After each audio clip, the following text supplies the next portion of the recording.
5.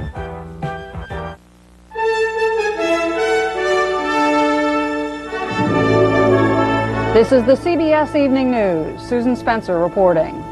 Good evening. Easter Sunday in the Holy Land brought with it new violence and new efforts from Secretary of State Schultz to end it.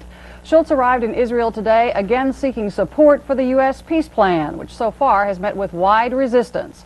But as Wyatt Andrews reports, the Secretary is taking a somewhat different approach this time.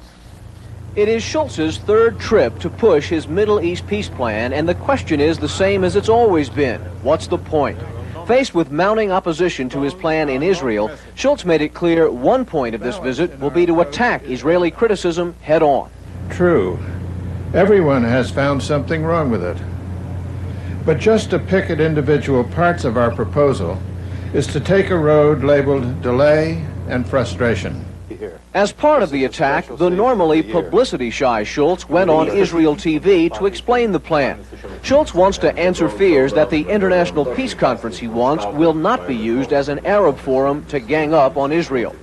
Still, Prime Minister Yitzhak Shamir wants Schultz to give up the idea of the peace conference, and today criticized Schultz's insistence the conference is a critical part of a take-it-or-leave-it peace plan. I cannot imagine that he thinks that after all these talks and all these meetings, he will not change anything in his proposals. Schultz is also under fire in Israel for the meeting last Saturday with two American members of the Palestine National Congress, a known arm of the PLO. Demonstrators outside Schultz's hotel were building an effigy of Yasser Arafat, welcoming Schultz to town. After 4 months of violence, most Israelis are growing impatient with demands they should be talking to Palestinians. Schultz may want to expand contacts with Palestinians, but Israel is increasingly wary. We would like to listen to our Palestinian neighbors, but we hear no message. Stones are not messages, and messages do not need the threat of stones. Schultz will use this visit not only to put new pressure on Israel, but also to turn up the heat on King Hussein of Jordan. Up to now, Schultz has been fond of saying no one has said no to his peace plan, but this time, against the odds, Schultz will be fighting to hear the word yes. Wyatt Andrews, CBS News, Jerusalem.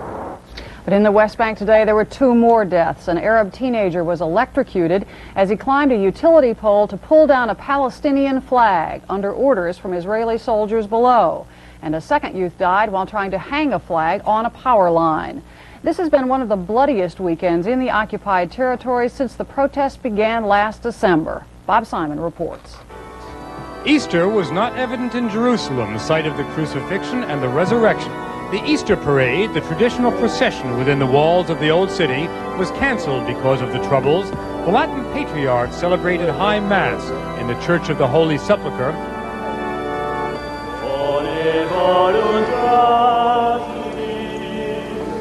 But there were half the number of worshippers as there were last year.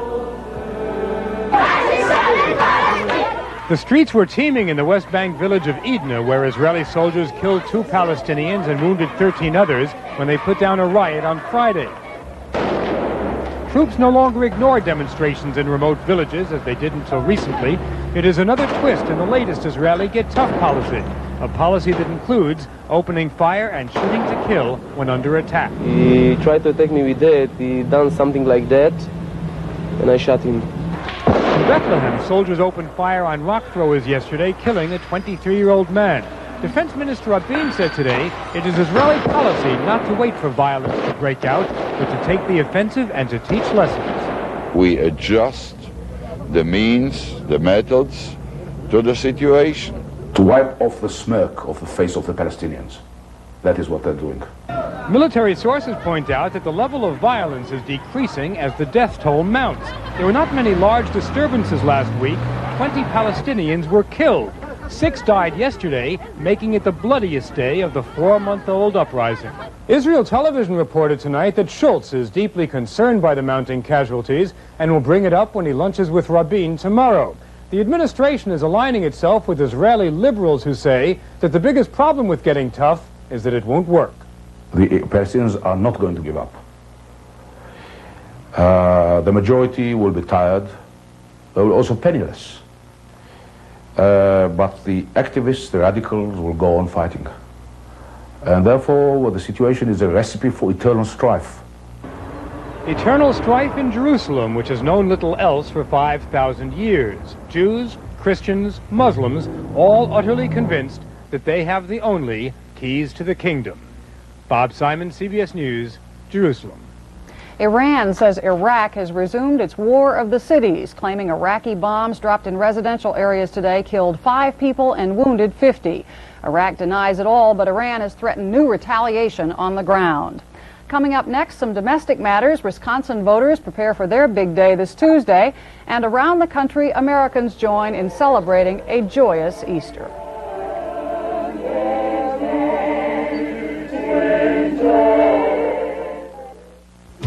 Presenting the winning performance, the winning look, the winning ways of Buick's great American coupe, the new Buick Regal, introducing the totally new Regal Grand Sport with a powerful fuel-injected V6 engine, world-class aerodynamics, each wheel independently suspended to grip the curves, and the stopping power of a disc brake at each wheel. The Regal Grand Sport, the newest member of a very Regal family. The great American road belongs to Buick. Hemorrhoids. They hurt, burn, and swell. And more doctors recommend Anusol to relieve the hurting than all other hemorrhoid medicines combined. Anusol is the word to remember for relief. Major appliances that aren't brand new can scare potential buyers away. If your real estate company can't protect them, you're not listed with the right real estate company, because you're not listed with an ERA broker. At least 3 people were shot to death today during a funeral in North Carolina. A man armed with a shotgun opened fire on mourners outside a church in Edneyville. All of the dead were related. At least 3 other people were wounded. A suspect is under arrest. The motive for the shooting is not known.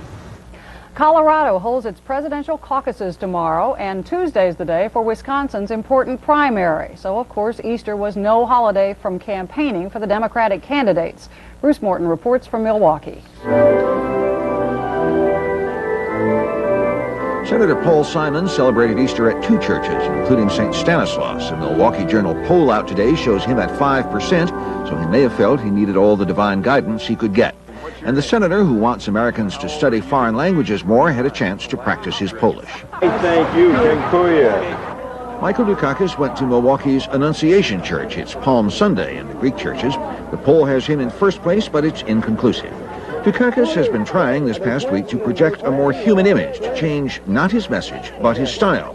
Get behind the counter at the coffee shop or the Senior Citizen Center. Take a Packer shirt when you visit Green Bay. Jesse Jackson, of course, wears the shirts he's given. Be seen in shirt sleeves. Do people events like bringing balloons to children at a hospital. Lisa, do you want an Easter balloon? Yeah. Would you like one? How about you, Robert? Be seen with a beer in your hand. Can I have a bite? Eat at the fish fry. Want some tartar sauce? Yes. Though rival Albert Gore at a different fish fry learned that can be difficult. And Dukakis' speeches reflect this more human approach. I know what you've been going through. I know the pain and the anguish. I've been in those mill cities. Dukakis has even tried humor a couple of times. My state is the only comprehensive plant closing law in the country. Amazing, right? How do we do it? Inspired political leadership. I mean, what else, right? Work. Dukakis and Jackson agree on the need for a plant closing law. Their approaches differ. Kenosha, Wisconsin, all the workers driven away from their jobs by Chrysler. I stood with them. All of the candidates, Simon, Gore, Dukakis, and Jackson, condemn Chrysler for wanting to close its Kenosha plant. Only Jackson walked the picket line. Dukakis hopes the executive skills he's shown on labor issues in Massachusetts will make up for that. After 7 years of charisma, maybe a little competence is in order in the White House. Jackson has charisma. Dukakis is seeking a more human image, but still stressing competence. Gore has bought a lot of TV time, but he and Simon seem to trail here. Bruce Morton, CBS News, Milwaukee. As Bruce mentioned, the Chrysler plant in Kenosha has drawn candidates like honey draws bees. It's the town's biggest employer. The shutdown this summer will put 5,000 people out of work. So Kenosha has become a symbol of sorts in the hard-fought battle for the blue-collar vote. I am here because of this plant in back of me and what it represents. He's not the only one. Al Gore's run commercials about it. Mike Dukakis came to Kenosha only yesterday to meet with labor. And I want to work with you as the President of the United States to bring back Kenosha, to bring back Wisconsin. But the Chrysler crisis has been most central to the campaign of Jesse Jackson, who first blitzed the plant last February, just a week after the announcement was made. We must end corporate rape.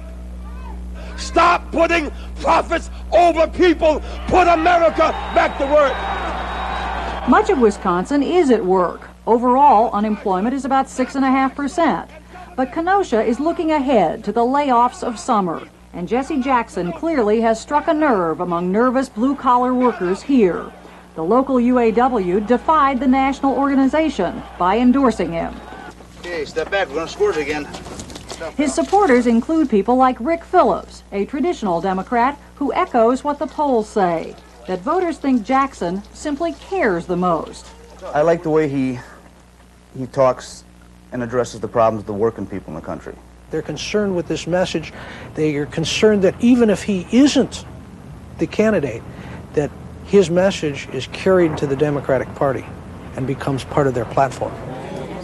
Jackson's protest appeal poses a big problem for chief rival Dukakis, who generally hasn't done very well with blue-collar voters. But before a labor audience in Kenosha, he stressed his experience to show that he, too, understands labor's problems. We've got a big General Motors plant in Framingham, as all of you know. We went to work and saved that plant. He's helped save a lot of jobs. That's important to you. Oh, absolutely. I think that's important to any working man, I think, regardless of where he works. The fight for the working man in Kenosha in some ways symbolizes what Jackson and Dukakis each hopes to do in Wisconsin. Reach beyond his natural base, Jackson to whites, Dukakis to blue-collar voters.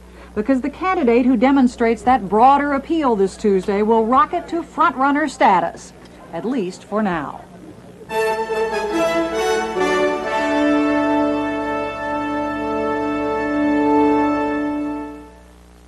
7:30 in the morning? What is going on? I heard that Baker got another call that should have been routed to sales. The customer gave him an earful and threatened to yank the business. I guess we've got our work cut out for us today. Good morning. Mr. Baker.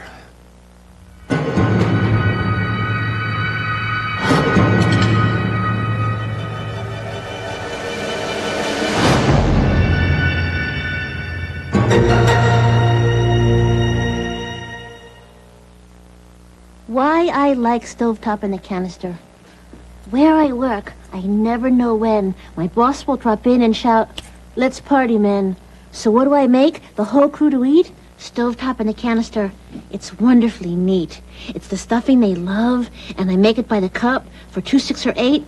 Whoever shows up, there's always enough. And you know what's nice? We redo the scene so we can eat it twice. Stovetop stuffing in the canister. How many days a week do you take it? I take aspirin twice a week.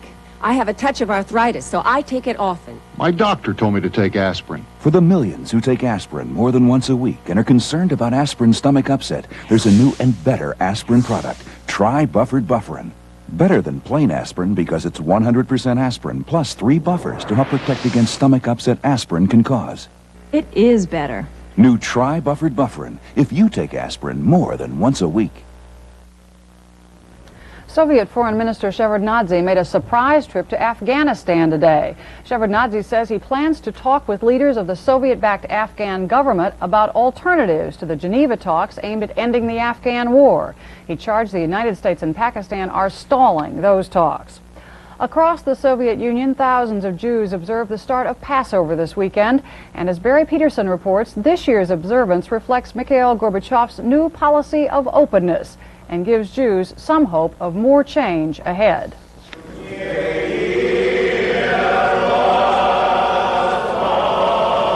It was Passover with a glass-nosed twist. The rabbi of Moscow's Chorale Synagogue allowed to go to New York, while a New York rabbi led the Passover services here. Your tears are our tears. Be strong, and together we will strengthen one another. In the crowd, it was mostly the faces of the old. Outside, it was the young who took to the streets to celebrate. The political situation is very good now. There are other signs of Glasnost, a Jewish museum that recently opened in an apartment, unmolested by the government. But the barometer of the government's attitude toward Jews continues to be immigration. Last year, about 8,000 Jews were allowed to leave. This year, that many, perhaps a few more, will go. And with the summit coming up between President Reagan and Mikhail Gorbachev next month, it's hoped those numbers could even be increased. For some, there are still days that have stretched into years of waiting. Yuli and Ina Kazarovsky want to leave. He applied 17 years ago, but was denied because of his work in a rocket factory. He has waited the longest of anyone still in the Soviet Union to get out. Now he and his wife are on a hunger strike. I hope maybe our hunger strike help us. Do you have hopes with this summit? It may be your chance for... I always have hopes. There was no time I lost my hopes. For many, including the Kazarovskis, it is tradition to go to the American ambassador's residence on Passover, one of the best-checked seders in town. This is the bread of affliction. They wait and take their dream from the seder's last line. Next year, Jerusalem. Barry Peterson, CBS News, Moscow. For Christians, today is the holiest of holy days, Easter Sunday, the Feast of the Resurrection. Richard Schlesinger reports on worldwide celebrations.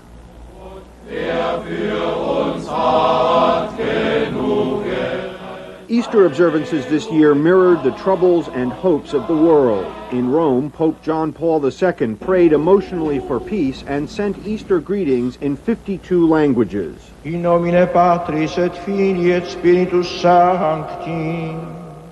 In Jerusalem, there were fewer pilgrims for the soldiers to protect. People stayed away, afraid of more violence in the tormented Middle East. In Northern Ireland, more worshippers and more police on guard against more violence. Here, too, there were no incidents today, but Easter marchers remembered those who died in previous battles. And in Corsica, members of criminal organizations observed the holiday anonymously, preferring to recognize their faith without being recognized themselves.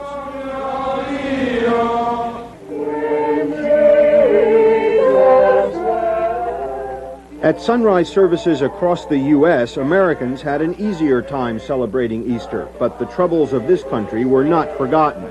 There was food for the hungry at a Denver outdoor Easter barbecue, and in Washington, D.C., amidst the bursting colors of the cherry blossoms, the bells at the National Cathedral pealed for 3 hours.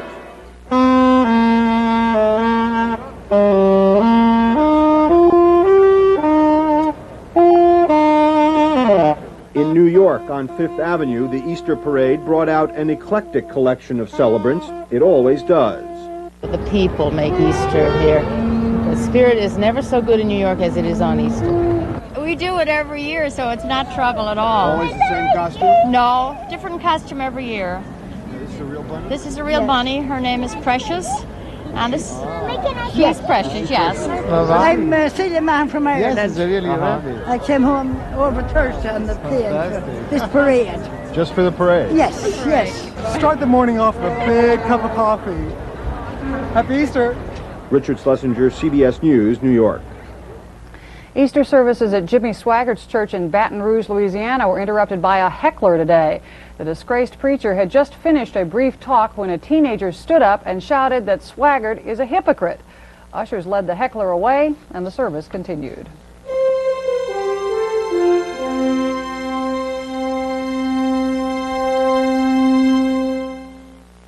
Nothing should come between you and your pet.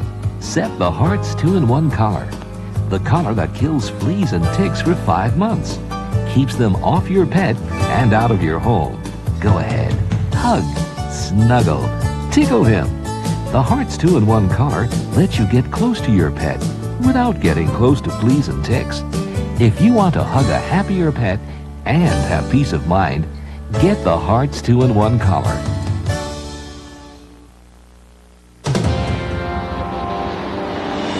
What would you get if you crossed an Oldsmobile like this with an Oldsmobile like this?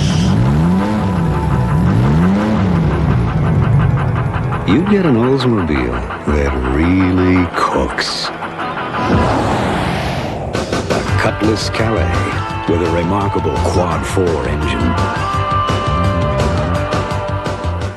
These days, to have information bouncing off a satellite is not exactly front-page news. But when it's headlines and pictures, ball scores and stock prices, that is news. And it's all going from a Contel satellite to nationwide printing plants. On time, every time. If you have news to get out, Contel can help you too. For Contel, I'm Sheldon Hester.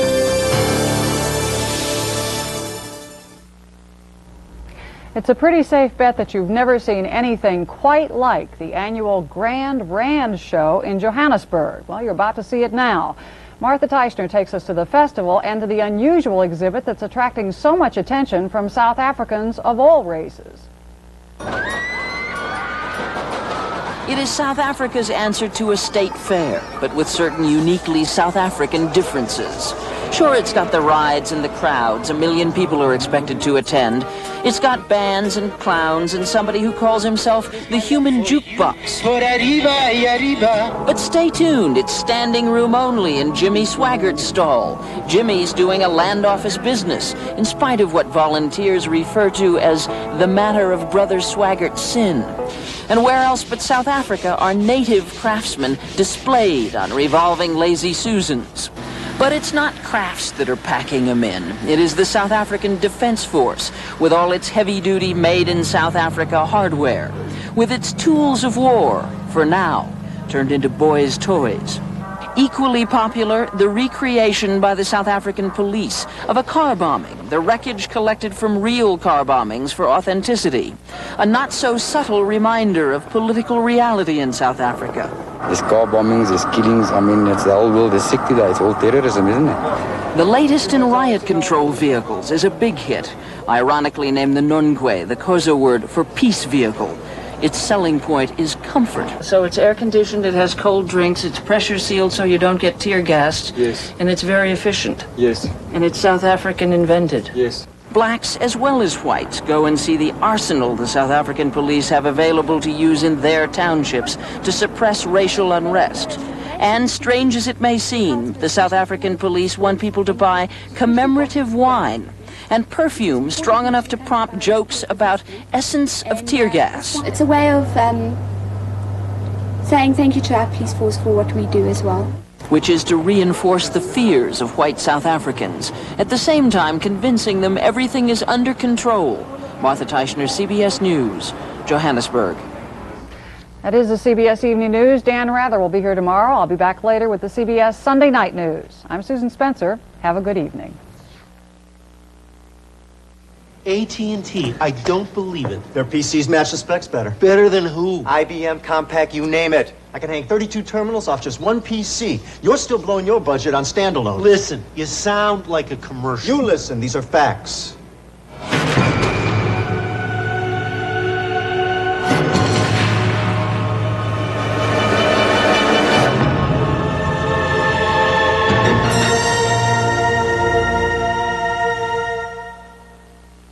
I've got big news for prune lovers who also love cereal.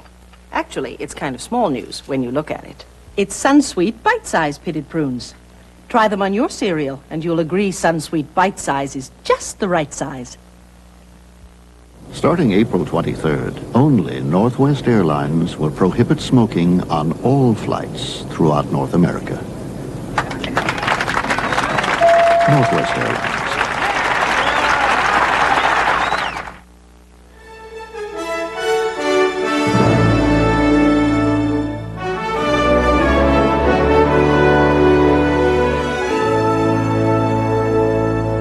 I'm Harry Smith. Tomorrow we'll be live from Kansas City for the NCAA Basketball Championship preview. We'll also speak with Martin Luther King III on CBS This Morning.